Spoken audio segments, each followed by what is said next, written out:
Welcome back mga ka-curious. Ibabahagi ko sa inyo ngayon ang isa sa mga nakakalungkot at kagimbal-gimbal na kasong nagawan ko ng storya. Ito ang kwento ni Becky Thompson mula sa Wyoming. Ang kahangahangang dalaga ay nakipaglaban sa kamatayan matapos siyang mahulog mula sa tulay. Para makamit niya ang hustisya sa sinapit nila ng kanyang kapatid.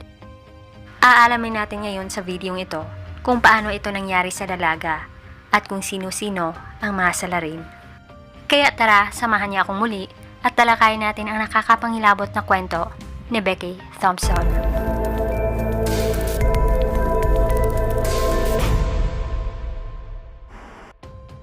Sa kwentong ito ay dadalhin ko kayo sa Wyoming State ng USA. Ang Wyoming ay isa sa mga popular states ng bansa dahil na rin sa mga nagagandahang mga natural na kalikasan, katulad na lang ng Yellowstone National Park, mga water reservoir, springs, valleys, mga museo, at marami pang iba. Kaya dinarayo din ito ng mga lokal at internasyonal na mga turista. Ngunit sa kabila ng nagagandahang destinasyon dito, ay nabibilang din ang Wyoming sa mga state na may mga moderate crime rates. Kabilang na sa mga kraming ito noong 1973, ay aggravated assault, burglary, larceny theft, vehicle theft, at marami pang iba. At 763 na bilang ay considered na mga violent crimes. At sa taon ding ito, ang Wyoming ay may naitala ng mahigit 353,000 na populasyon. At kabilang na nga sa mga residenteng ito ay si Tori Burridge. Ang kanyang pamilya ay naninirahan naman sa Casper, isang maliit na nayon sa Wyoming. Si Tori ay may 4 namang mga anak. 2 sa mga ito ay naninirahan sa ibang nayon. At ang 2 pa ay kasama ni Tori na naninirahan sa Casper. Ito ay ang 18 taong gulang niyang anak na si Rebecca Thompson, kilala sa tawag na Becky. Anak niya ito sa unang asawa. At ang isa pa ay nagngangalang Amy Burridge, 11 taong gulang. Anak ito ni Tori sa kasalukuyang asawa. Ang mga anak niya ito ay magkasundo at mahal na mahal ang isa't isa. Si Becky ay may lalarawan naman ng pamilya at mga kakilala na madaling pakisamahan at responsableng dalaga. Si Amy Burridge naman ay may lalarawan na masayahin, madaldal na bata at kilos tomboy. Parati ang 2 na magkasama tuwing may bakanting oras si Becky at panatag lang ang magkapatid dito sa maliit na komunidad ng Casper. Ngunit ang lahat na ito ay magbabago nang dahil sa insidenteng hindi inaasahan ng magkapatid at magpapagulat na lang sa mga residente ng Casper. Ito ay nangyari noong September 24, 1973. Alas 9 ng gabi ay nautusan naman si Becky ng kanilang ina na si Tori Burridge na bumili ng iilang pangangailangan sa grocery store sa bayan. Kaya tinanong naman ni Becky ang kapatid niyang si Amy kung ito ba ay sasama sa tindahan. Mabilis naman itong tumango dahil gusto din itong sumama para makabili ng paboritong matatamis na pagkain. Sa gabing ito ay sakay ang magkapatid sa Ford station wagon at si Becky na rin ang mismong nagmaneho ng kotse. Hindi na nag-alala pa si Tori nang lumabas ng gabi ang 2 niyang mga anak dahil na rin may tiwala siya kay Becky dahil ito ay nasa tamang edad na at isa pa, malapit lang ang grocery store sa kanilang bahay. Matapos pinarking ni Becky ang kanilang kotse, ay pumasok na sila sa minimart. Sa oras ring ito, ay nakita sila ng 2 misteryosong tao. Lulan ang mga ito sa nakaparking na white Impala na kotse. Mga ilang minuto ang lumipas, ay lumabas na sa tindahan ang magkapatid na Becky at Amy, na bitbit ang mga grocery bags. Papasok na sana sa kotse ang magkapatid nang napansin ni Becky ang isang flat na gulong ng kanilang kotse. Nainis na lang si Becky sa kinakaharap niyang sitwasyon dahil kaka-repair lang pala ng kotse noong isang araw at sa oras na ito ay gulong na naman ang problema. Napansin naman ng 2 misteryosong lalaki ang sitwasyon ng magkapatid. Sila yung mga lalaking sakay na nakapark na white Impala at nilapitan ng mga ito ang magkapatid. Saglit naman silang nagkausap ni Becky at nag-o-offer pa ang mga ito na ihahati daw sila sa bahay. Habang ang kotse nila ni Becky ay ipapasuri daw sa malapit na gas station. Para sa dalaga ay sincere ang mga taong ito at gusto lang talagang tumulong sa kanila. Kaya tinanggap na niya ang offer ng mga ito. Ngunit bago pa man sila makasakay sa kotse, ay pinabalik muna ni Becky si Amy sa minimart para tawagan ang ina nila hinggil sa kanilang sitwasyon. Sa kabilang linya ay narinig naman ni Tori Boric si Amy na nagbalita sa kanilang sitwasyon.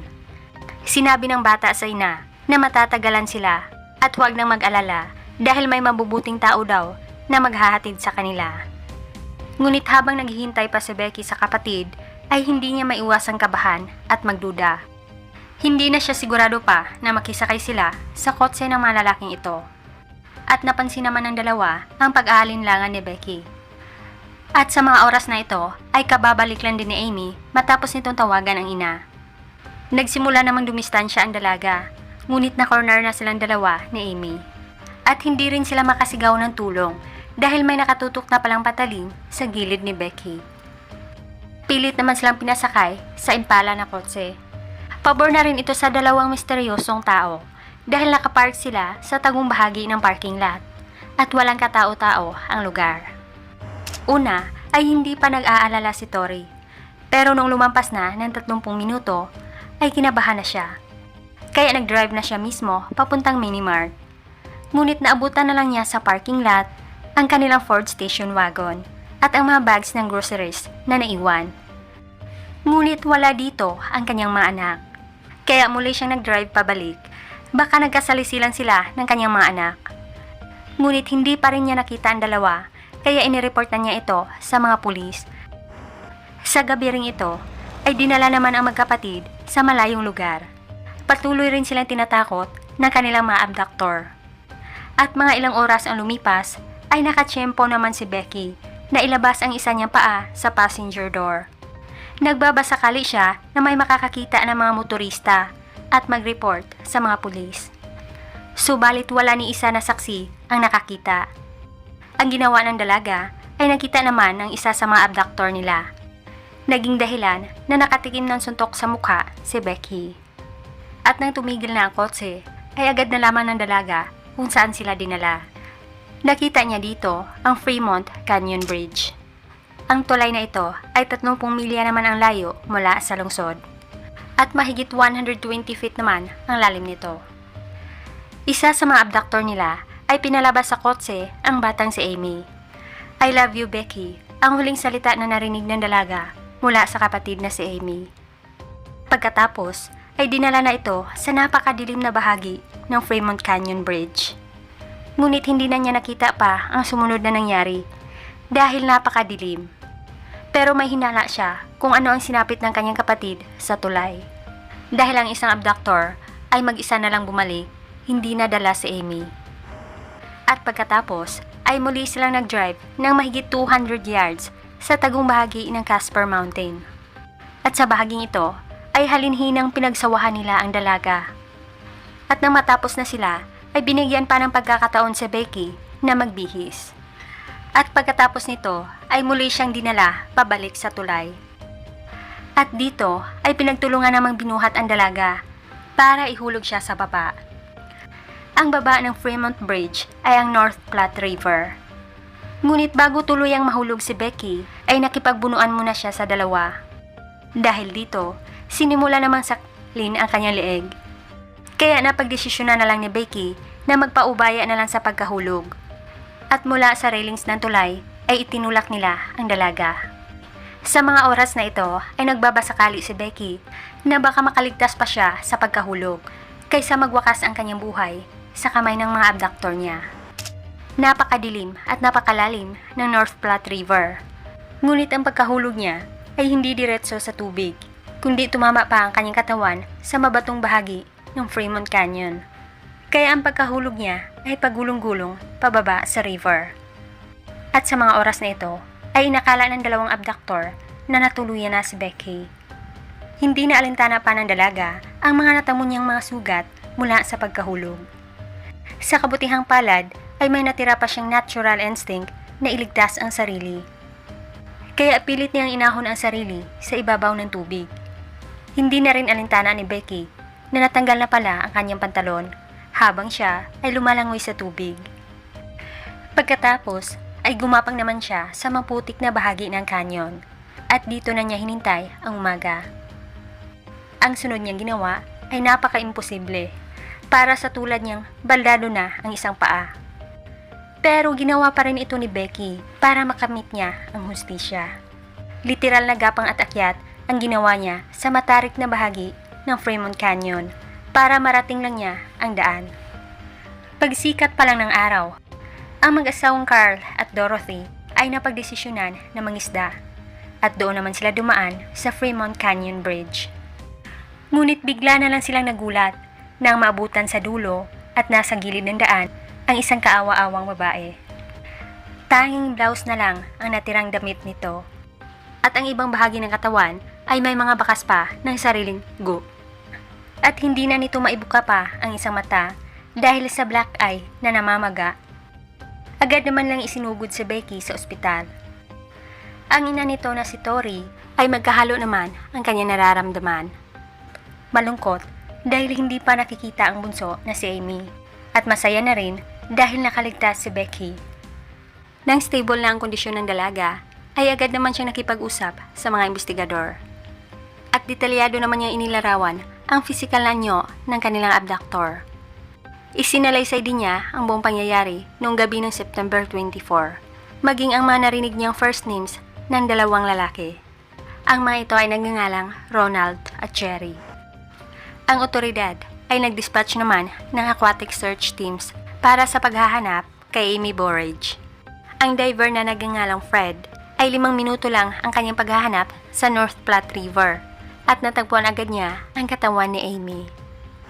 Mula sa binigay ni Becky na pangalan at deskripsyon ng kanilang mga abductor ay agad natumbok ng mga investigador kung sino-sino ang mga ito. Ang mga full names nila ay Ronald Kennedy at Jerry Lee Jenkins. Kilala ito ng mga pulis dahil labas-masok na pala ang mga ito sa kulungan. Si Jenkins ay 29 na taong gulang. May asawa at mga anak na pero walang stable na trabaho. Kabilang na sa mga krimen nito noon ay public drunkenness, hit and run, car theft, check forgery at pag-atake sa isang babae. Si Kennedy naman ay 27 taong gulang. Kabilang na sa kanyang mga kaso noon ay pang-i-stalk niya ng iilang mga kababaihan. Ngunit isa din itong person of interest noong 1972 sa kasong robbery at murder ng isang 66 na taong lalaki na gas station clerk. Hindi pa ito naaresto sa mga kaso nito noon dahil sa kawalan ng ebidensya. Ang manhunt kina Kennedy at Jenkins ay agad sinimulan. Si Kennedy ay nadakip habang ito'y nasa red light traffic stop sakay ng isang green pickup truck. Si Jenkins naman ay nadakip sa isang tindahan ng mga alak. Sa police custody ay inamin naman ni Jenkins ang mga nangyari sa parking lot. Ayon pa nito ay sinadya daw ni Kennedy ang pagbutas sa gulong ng Ford nila ni Becky. At ito din daw ang tumulak kay Amy. Ngunit itinanggi naman ni Jenkins ang parte niya sa paglatangan kay Becky. At si Kennedy lang daw ang may sala sa dalaga. Ngunit kung si Kennedy naman ang tatanungin, ay wala daw siya kinalaman sa nangyari. Napagbintangan lang daw siya at ibang tao ang may sala. 2 linggo ang lumipas ay funeral na ni Amy Borage. At si Becky naman ay nagpapagaling pa rin sa ospital. April 1974 ay ang simula ng trial ni Kennedy at Jenkins. At muli namang isinalaysay ni Becky ang mga nangyari sa kanya. Sa katapusan ng paglilitis, ay napatunayan na silang guilty sa 3 kaso sa sinapit ni Becky at Amy. At sinentensyahan naman sila ng death penalty. Ngunit pagkatapos ng kaso, ang dalawa ay nag-appeal para maibaba ang kanilang sentensya. At taong 1977 ay binaba naman ng Wyoming Supreme Court ang death sentence. Ginawa na itong life in prison. Sa paglipas ng mataon, si Becky ay lumipat na ng ibang nayon. Nag-asawa na siya at nagkaanak. Ngunit, nananatili pa rin ang kanyang pisikal at emosyonal na sugat sa nakaraan. Ngunit hindi rin sila nagtagal ng asawa niya at nag-divorce sila. Dumating ang araw na hindi na niya makaya pa ang pagsubok bilang single mother. Dumagdag pa ang pressure sa trabaho. Isa ito sa mga dahilan na naging alcoholic na si Becky at nag-self-medicate na ng mga antidepressants. Maliban dito, ay parati na siyang nag-aalala na baka balang araw ay makakalabas sa bilangguan ang mga abductor niya. Kaya mas lalo lang tumindi ang kanyang depresyon. Taong 1992 ay parati na lang nababanggit ni Becky sa mga kaibigan na nagigilty daw siya sa mga nangyari noong 1973. Dapat hindi daw siya nakaligtas, kundi ang kapatid sana niya si Amy. Kahit ilang taon na pala ang lumipas, ay hindi pa rin niya malimutan ang bangungot noong nakaraan. July 31, 1992 ay sumuko na si Becky. Sa edad niyang 37 ay muli siyang bumalik sa Fremont Canyon Bridge. At dito ay muli siyang nagpahulog mula sa tulay para tapusin ang sarili. At sa pagkakataong ito ay hindi na siya nakaligtas. Tuluyan na nagwakas ang buhay niya. At dito po nagtatapos ang nakakalungkot na kwento ni Becky Thompson. Hanggang dito lamang mga ka-curious. Maraming salamat sa panonood at pakikinig.